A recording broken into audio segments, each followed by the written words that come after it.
Hello everybody, and welcome to the Kingdom Hearts HD Dream Drop Distance playthrough. Oh, we are getting so close to the glorious finale that is Kingdom Hearts 3 in the franchise. We've made it through the entirety of what would be the Kingdom Hearts 1.5 plus 2.5 HD remix. We are now on to Kingdom Hearts HD 2.8 Final Chapter Prologue, and really we are getting so close, and I'm loving it. And I have to say, we begin with one of the most amazing opening sequences that I think Kingdom Hearts has ever had. The fact that they use Hikari Kingdom Orchestral Instrumental, I love it. Every single time. It's one of my favourite pieces of music in the entire franchise, and while I do feel that the 3DS version of this opening cutscene was perhaps a little bit more enjoyable because you didn't have Mickey covering up some of the visuals, it was still glorious, and it's still glorious now. Love it.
Oh, I just love that opening sequence so much.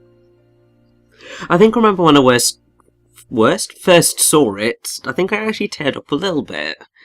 I think it's just because it's the perfect encapsulation of everything that has happened so far in the Kingdom Hearts franchise.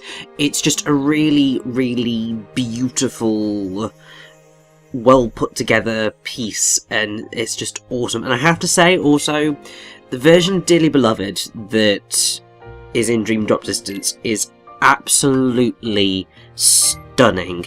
It's probably one of the grandest versions that the franchise has ever had, and I feel bad for, cutting it off before we really got very far into it, but it is absolutely incredible, and I implore you to go check it out. Xehanort, you want to fill me in? I am. Hey, Do you remember now, or... Wait. Did you never lose your memory? That's not my name. I'm not Xehanort. What?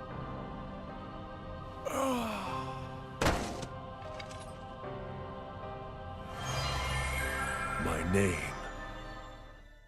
is Ansem.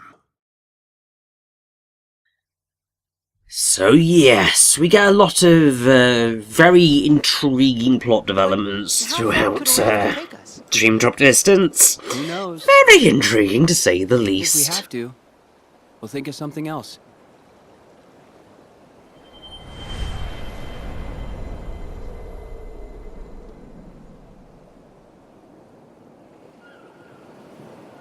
Riku, a storm's coming. I know. The waves are getting steep. Furl the sail. Right.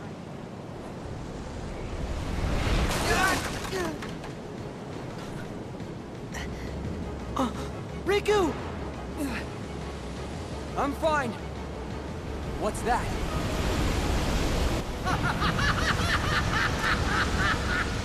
Oh, he was right. Those wretched guppies are here. Well, it's about time we settled the score. Ursula! But how? Is this the test? Come on. You can work it out later. All right. Sorry, dearies, but I won't fall for that trick. So yes, we are pretty much thrown immediately into a tutorial battle, far quicker than I suppose we ever really were in any of the previous games. Like, they sort of slowly but surely built us into it, whereas Dream Drop Distance is just like, yeah, here's a tutorial boss fight against Ursula of all things. It's a bit of a weird start, I suppose, to the game, but that ultimately ties in with everything that we're going to experience throughout Dream Drop Distance. It's a very, very quirky game, shall I say. Some people do really quite like it, other people find it quite frustrating. I would say that I sit somewhere in the middle of those thoughts with regards to Dream Drop Distance. I think that it is a very fun game to play. Its plot is kind of peak Kingdom Hearts, but I would argue that there are a few plot decisions which come across as being a little bit too ridiculous even for this franchise, and some of the gameplay decisions, namely the sort of key drop mechanic, are definitely not appreciated. But there is plenty of time to get into all of that. And since we're going to be in this tutorial fight for a while, it's worth pointing out, obviously this is the return of the command deck, which effectively originated in Birth by Sleep, and has developed since then into what we have here.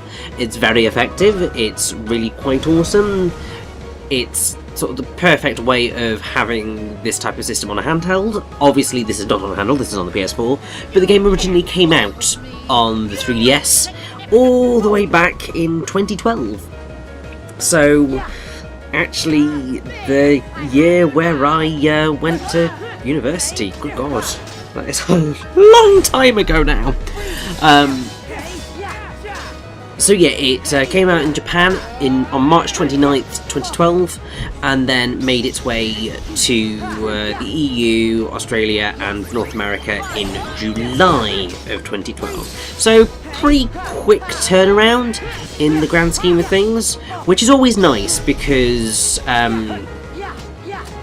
when you get things that take a while to port over to the West and go global, it can be a bit of a pain. But the nice thing is that effectively Dream Drop Distance came out on Kingdom Hearts' 10th anniversary. So 10 years after the original Kingdom Hearts came out, Dream Drop Distance came out, which is always really quite an awesome thing whenever a franchise manages to hit like the 10-year mark. Obviously it would have perhaps been nice if we actually had Kingdom Hearts 3 by this point, but obviously we are now getting that, and so I can live with the fact that we had to wait so long. I think the only thing is that ultimately the franchise will be... Oh gosh, how old will it be? So it'll be about 17-ish, or 16 and a bit, by the time Kingdom Hearts 3 comes out, which would have liked it to have maybe been 15 years. 13 years would have been more perfect, I feel, for the franchise, but considering I do believe Kingdom Hearts 3 is coming out, it's just after 13 years in Japan. Just after Kingdom Hearts 2. 13 years roughly after Kingdom Hearts 2. So I suppose in that sense I can forgive them.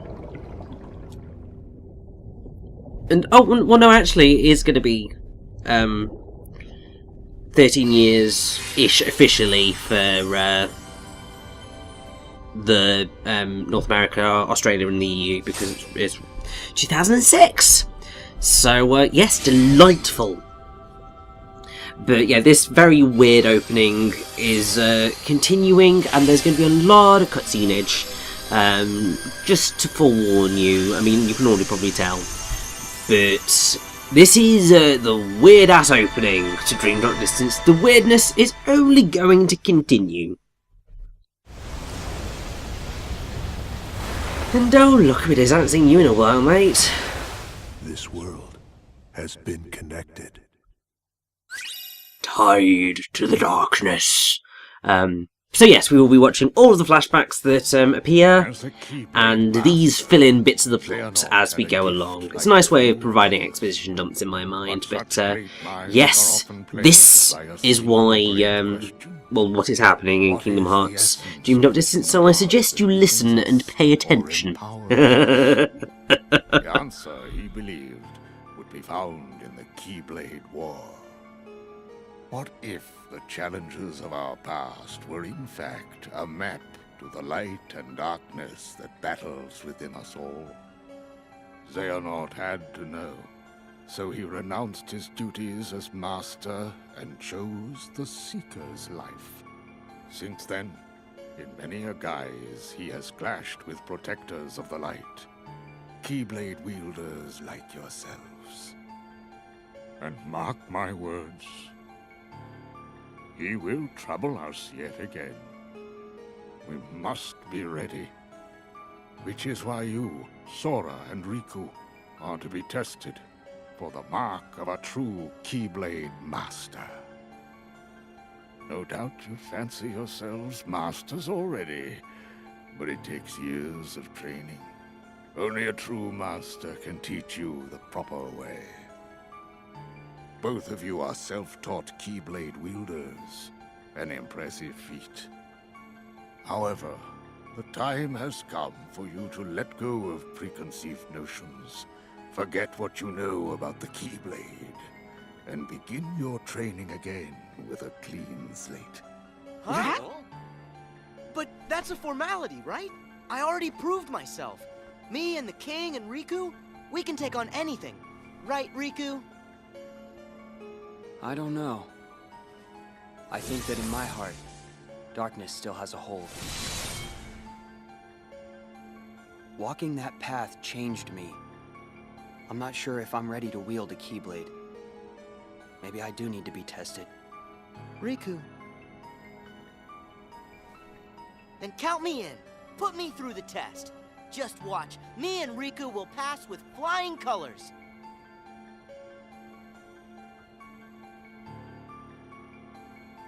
Very well then. Sora and Riku, let your examination begin.